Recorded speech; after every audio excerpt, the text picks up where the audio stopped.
بسم اللہ الرحمن الرحیم۔ تمام دیکھنے اور سننے والوں کو السلام علیکم۔ ایک مرتبہ کا ذکر ہے کہ ایک بادشاہ نے اپنے نوکروں کے ہمراہ رخت سفر باندھا اور اڑتے پر اپنی منزل کی طرف روانہ ہو گیا۔ راستے میں اسے ایک بچہ ملا جو بادشاہ کے دل میں گھر کر گیا۔ بادشاہ نے فرمان جاری کیا کہ اسے میرے گھر والوں کے سپرد کر دیا جائے اور اس کی تربیت کی جائے۔ چنانچہ وہ بچہ شاہی نگرانی میں پلنے لگا۔ یہ بچہ گھر والوں کی آنکھوں کا تارا تھا۔ اس کا نام احمد یتیم رکھا گیا۔ بچہ بڑا ذہین و فطین تھا، پڑھائی اور فرما برداری میں اپنا ثانی نہیں رکھتا تھا۔ جب بادشاہ کے دن پورے ہونے کا وقت آیا تو اس نے اپنے بیٹے کو بلوایا اور کہا کہ میرے مرنے کے بعد اس بچے کی خوب دیکھ بھال کرنا، اس کا خیال رکھنا اور اسے کسی بھی محرومی کا شکار نہ ہونے دینا۔ اپنے والد کی وفات کے بعد بیٹے نے مرحوم کی بات کو پتھر پر لکیر جان کر اس پر عمل کیا۔ احمد یتیم کو سر آنکھوں پر بٹھایا، اس کی تعلیم کے لیے بطور خاص استاد مقرر کیا، جس سے احمد یتیم کی صلاحیتوں میں اور اضافہ ہوا۔ احمد خداداد صلاحیتوں کا مالک تھا۔ وہ بتدریج ترقی کی منازل طے کرتا گیا۔ نئے بادشاہ کو اس پر بہت زیادہ اعتماد تھا۔ اس نے اسے اپنے خاص خادموں میں شامل کر لیا اور تمام شخصی اور ذاتی معاملات میں اس سے مشورہ کرنے لگا۔ کچھ بہاریں بیتنے کے بعد احمد یتیم کی کارکردگی اور بہتر نظر آئی۔ بادشاہ نے اسے محل کے تمام نوکروں کا نگران مقرر کر دیا۔ اب احمد یتیم محل کے تمام محافظوں کا ذمہ دار تھا اور آزادی سے محل کے کسی بھی حصے میں جا سکتا تھا۔ ایک دن بادشاہ نے احمد سے کہا، میرے خاص کمرے سے فلاں چیز لے کر آؤ۔ احمد جب اس کے کمرے میں گیا تو وہاں بادشاہ کی خاص لونڈی کو ایک نوکر کے ساتھ قابل اعتراض حالت میں دیکھا۔ فسق و فجور میں مبتلا اس لونڈی نے احمد کی مٹھی گرم کرنے کی کوشش کی کہ اس پر رحم کرے اور اس کی پردہ پوشی کرے۔ لونڈی خوبصورت تھی۔ وہ اسے ورغلانے لگی کہ میں تمہاری ہر قسم کی خدمت سر انجام دینے کو تیار ہوں۔ احمد نے کہا، معاذ اللہ، تم کس قسم کی حرکتیں کر رہی ہو؟ میں اپنے امیر کی خیانت کس طرح کر سکتا ہوں؟ اس نے میرے ساتھ اتنا اچھا سلوک کیا ہے، مجھے فرش سے عرش تک لے گیا ہے۔ یہ کام ذلیل اور گندے لوگوں کا ہوتا ہے۔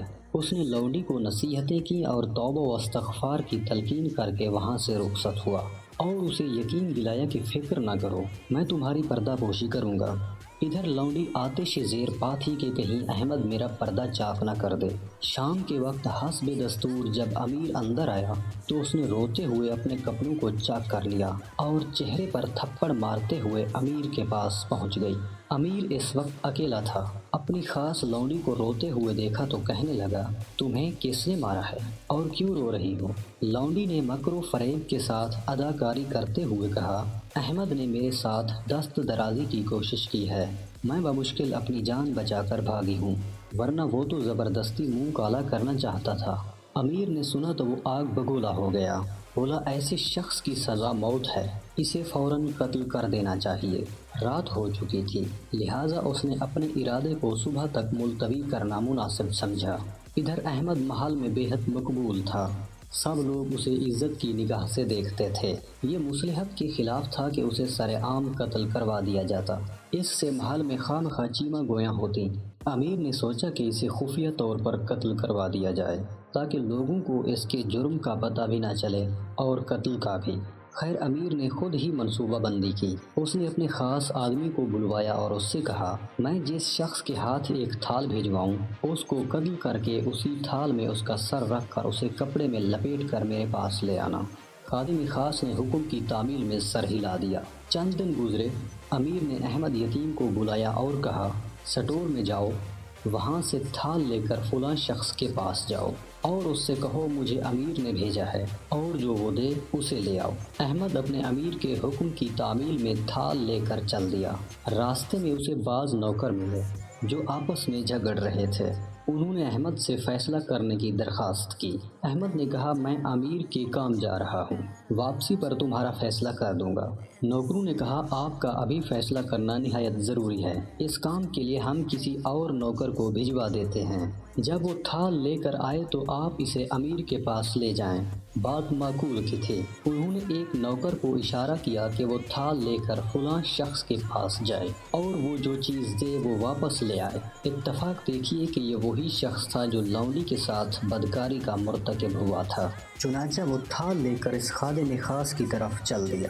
اس خادم خاص نے قتل کرنے کے لیے خاص جگہ کا انتخاب کیا ہوا تھا تاکہ کسی کو کانوں کان خبر نہ ہو۔ جلاد نے اس نوکر کو ساتھ لیا اور وہاں پہنچ گیا۔ جلاد نے اس کی گردن ماری اور سر تھال میں رکھ کر خوب ڈھانپا اور امیر کے پاس لے آیا۔ امیر نے تھال سے کپڑا ہٹایا تو وہاں احمد کے سر کی بجائے کسی اور نوکر کا سر تھا اور وہ بڑا حیران ہوا۔ اس نے پوچھا، احمد یتیم کہاں ہے؟ بتایا گیا کہ وہ فلاں جگہ ہے۔ امیر نے احمد یتیم کو بلانے کا حکم دیا۔ جب احمد یتیم حاضر ہوا تو پوچھا گیا، میں نے تمہیں ایک کام دے کر بھیجا تھا اور کہا تھا کہ تھال خود لے کر جاؤ، تم خود کیوں نہیں گئے؟ احمد یتیم جو تمام حالات سے بے خبر تھا، اس نے نوکروں کے درمیان جھگڑے اور پھر ان کے درمیان صلح کا ذکر کیا کہ میں وہاں مشغول تھا۔ اچانک امیر کو ایک خیال آیا اور اس نے اس خادم کے بارے میں پوچھا کہ کیا تم اسے اور اس کے گناہ کو جانتے ہو؟ احمد کہنے لگا، ہاں، اس کے فلاں لونڈی کے ساتھ ناجائز تعلقات تھے اور اس نے مجھے اللہ کا واسطہ دے کر چپ کرا دیا تھا کہ میں اس کی پردہ پوشی کروں۔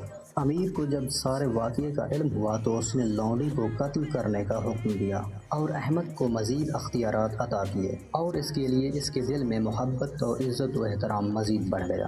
یہ تھا انجام ایک وفادار کی وفا کا اور ایک خائن کی خیانت کا۔ بلا شبہ اللہ رب العزت کا فرمان حق اور سچ ہے۔ ارشاد باری تعالیٰ ہے، اور بری تدبیر کا وبال اس تدبیر والے ہی پر پڑتا ہے۔